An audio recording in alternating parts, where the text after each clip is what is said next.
नमस्कार। ज्योतिष शास्त्र में श्रद्धा और विश्वास रखने वाले सभी जातकों का पारलौकिक जगत चैनल में बहुत बहुत स्वागत है।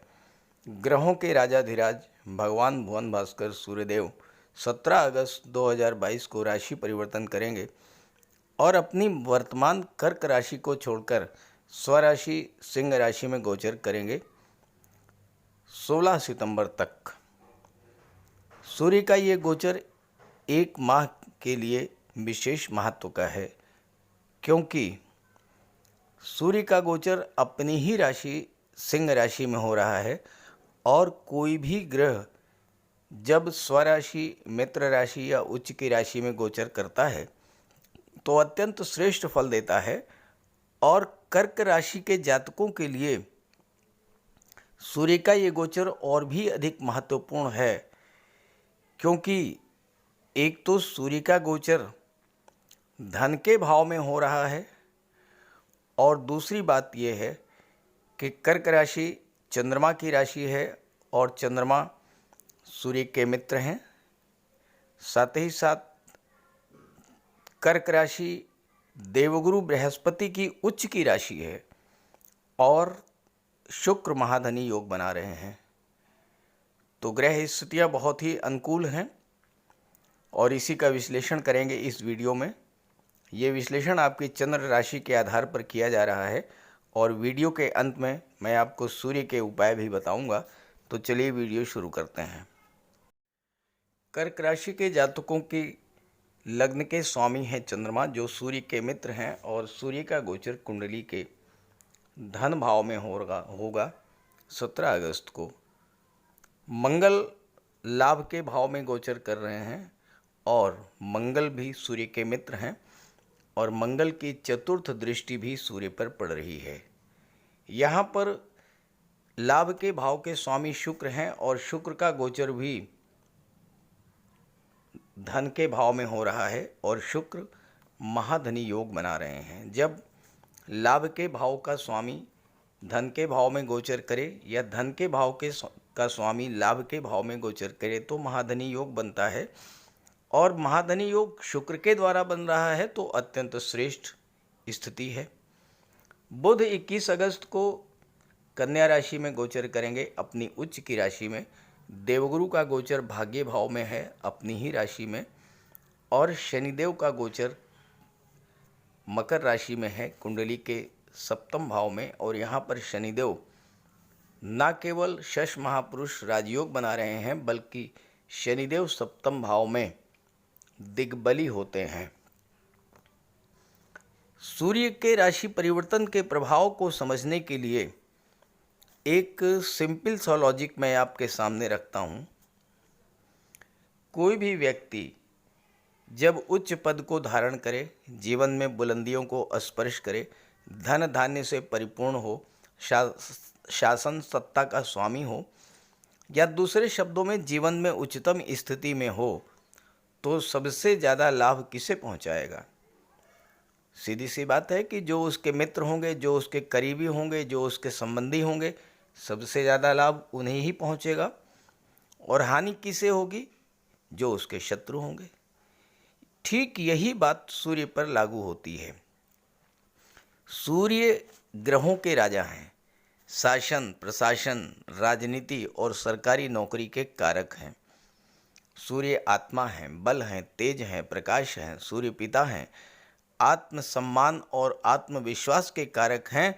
और यही सूर्य जब बलवान स्थिति में हों तो सबसे ज़्यादा लाभ कुंडली के उन भावों को प्रदान करेंगे जिसके स्वामी सूर्य के मित्र हैं। यानी जिन भावों के स्वामी मंगल, चंद्रमा, बुध और गुरु हैं, उन भावों को सर्वाधिक लाभ मिलेगा। जैसे लाभ का भाव, धन का भाव, लग्न का भाव, पराक्रम भाव, भाग्य भाव, कर्म भाव, संतान और शिक्षा का भाव, 12वां भाव और छठा भाव, इन सभी भावों को सर्वाधिक बल प्राप्त होगा इस गोचर से। इस बात को मैं और अधिक स्पष्ट कर दूं, वर्तमान स्थिति से आज है 16 अगस्त और सूर्य 17 जुलाई से आपकी कुंडली में लग्न भाव में गोचर कर रहे हैं, कर्क राशि में, और कल राशि परिवर्तन करके अपनी ही राशि में गोचर करेंगे। वर्तमान में जो स्थिति है, सूर्य का गोचर लग्न में है और शनि का गोचर सप्तम भाव में है। शनि की दृष्टि सूर्य पर पड़ रही है, सूर्य की दृष्टि शनि पर पड़ रही है और दोनों में शत्रुवत संबंध है। ये स्थिति 17 अगस्त तक रहेगी। अब मैं आपको जो बताने जा रहा हूँ उसे ध्यान से समझिएगा और कमेंट करके ज़रूर बताइएगा कि क्या इस गोचर काल में 17 जुलाई से और 17 अगस्त के बीच जो मैं बता रहा हूँ वैसा ही आपके साथ घटित हुआ है या नहीं। सबसे पहली बात, आपके दाम्पत्य सुखों में कमी आई होगी। पारिवारिक जीवन में बिला वजह तनाव की स्थितियां बनी होंगी। भौतिक सुखों में कमी आई होगी। भाई बहनों से, चाचा ताऊ से प्रॉपर्टी को लेकर के कोई न कोई विवाद हुआ होगा।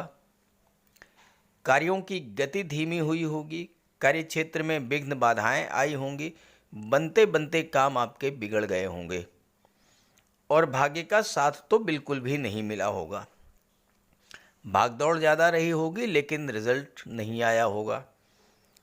पड़ोसियों से, मित्रों से, छोटे भाई बहनों से भी आपके संबंध खराब हुए होंगे। मित्रों और पड़ोसियों से भी बिला वजह तनाव की स्थितियां बनी होंगी और शासन प्रशासन में अगर कोई काम आपका था उसमें भी बाधा आई होगी। आप कहीं यात्रा देशाटन पर जाना चाहते थे, कहीं घूमने जाना चाहते थे, वो कार्यक्रम भी बनते बनते बिगड़ गया होगा। पिता से मतभेद हुआ होगा। दाम्पत्य सुखों में कमी आई होगी। मन में भटकाव की स्थिति आई होगी और किसी भी काम में मन नहीं लगा होगा। शिक्षा, प्रतियोगिता और विवाह संबंधी कार्यों में भी रुकावट आई होगी। अगर ऐसा हुआ है तो कमेंट करके ज़रूर बताइएगा। लेकिन 17 अगस्त को जैसे ही सूर्य का गोचर धन के भाव में होगा, ये स्थितियां बिल्कुल बदल जाएंगी। तो चलिए बात करते हैं 17 अगस्त से 16 सितंबर के बीच सूर्य के राशि परिवर्तन का क्या प्रभाव होगा। सूर्य का गोचर अपनी ही राशि सिंह राशि में हो रहा है और सूर्य अत्यंत बलवान स्थिति में है। और जैसा मैंने बताया कि जब सूर्य बलवान स्थिति में है तो सर्वाधिक लाभ अपने मित्रों को प्रदान करेंगे। अब सूर्य के परम मित्र हैं मंगल और मंगल का गोचर लाभ के भाव में है और मंगल की दृष्टि भी सूर्य पर पड़ रही है। मंगल की चौथी दृष्टि। मंगल कर्म भाव के भी स्वामी हैं, दशम भाव के। तो कार्यक्षेत्र में उन्नति होगी। जब कार्यक्षेत्र में उन्नति होगी तो धन का आगमन होगा, आय में वृद्धि होगी, धन का संचय होगा और निवेश भी बढ़ेगा। सूर्य और मंगल दोनों ही मजबूत स्थिति में हैं तो आर्थिक दृष्टि से ये गोचर अत्यंत श्रेष्ठ है। अभी तक अगर आप आर्थिक संकट से जूझ रहे थे तो वो समस्या दूर होगी और धीरे धीरे धन का संचय शुरू होगा। 21 अगस्त को बुध का गोचर पराक्रम भाव में होगा, कन्या राशि में, अपनी उच्च की राशि में, और बुध भी बहुत मजबूत स्थिति में होंगे और तीसरे भाव में बुध मनी मैनेजमेंट में पारंगत बना देते हैं। बुध 12वें भाव के भी स्वामी है जहां से खर्चों का विचार किया जाता है। जब बुध 12वें भाव के स्वामी होकर के और पराक्रम के भाव में गोचर करेंगे तो अनावश्यक खर्चों पर रोक लगेगी, धन संचय की प्रवृत्ति बढ़ेगी और चूंकि बुध व्यापार के भी कारक हैं तो विदेशी व्यापार बढ़ेगा। किसी मल्टीनेशनल कंपनी में, किसी विदेशी कंपनी में आपको नौकरी भी मिल सकती है। और बुध की दृष्टि कुंडली के 9वें भाव पर है पड़ेगी, जहाँ पर देवगुरु का गोचर है और नवम भाव से भाग्य का विचार किया जाता है। तो भाग्य के सपोर्ट से आप हायर एजुकेशन के लिए विदेश जा सकते हैं। विदेशी व्यापार में प्रगति होगी, व्यापार में मंदी की स्थिति समाप्त होगी, नई व्यापारिक डील्स होंगी और पुरानी डील्स आगे बढ़ेंगी और विदेशों से आपको प्रचुर मात्रा में धन की प्राप्ति होगी। लेकिन यहाँ पर एक बात आपको बहुत सावधान रहना है।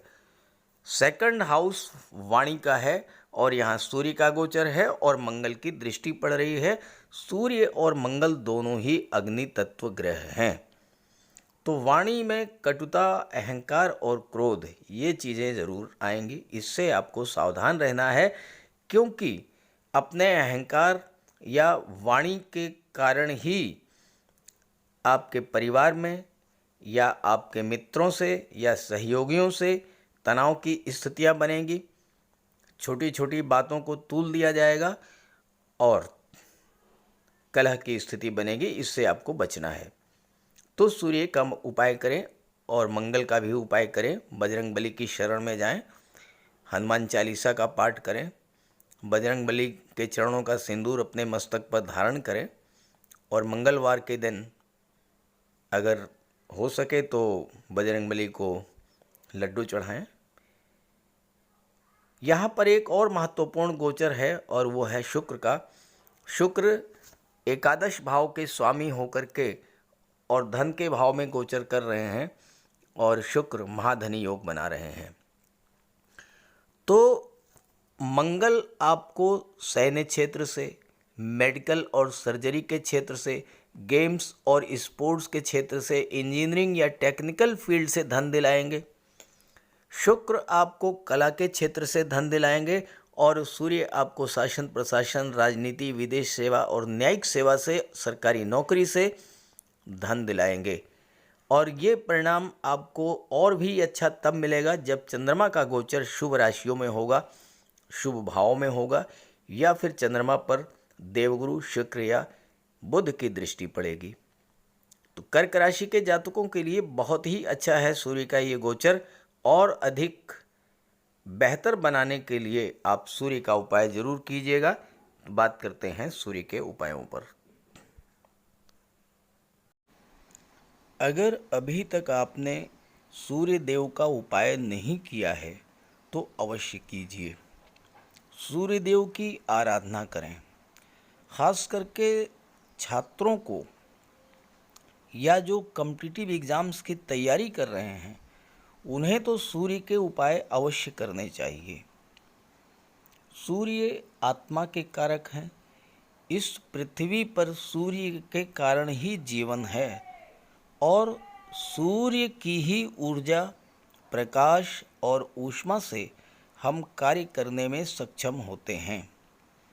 सूर्य देव की आराधना करेंगे, आत्मा को बल मिलेगा, आत्मविश्वास में वृद्धि होगी, कार्य करने की ऊर्जा प्राप्त होगी, जीवन में रोशनी आएगी, भाग्य चमक जाएगा और फिर आप सफलता की सीढ़ियां चढ़ते चले जाएंगे। तो प्रातःकाल स्नान करते समय जल में लाल पुष्प या केसर डाल करके स्नान कीजिए। इसके बाद सूर्योदय से 1 घंटे के भीतर सूर्य देव को अर्घ्य दीजिए। तांबे के लोटे में जल, अक्षत, लाल पुष्प, रोली, लाल चंदन ये डाल करके सूर्य देव को अर्घ्य दीजिए। ध्यान रखें कि सूर्य देव को अर्घ्य 3 बार में देना है। 1 लोटे जल को आपको 3 बार में अर्घ्य देना है और साथ ही साथ इस बात का ध्यान रखना है कि जो जल है वो आपके पैरों पर ना गिरे।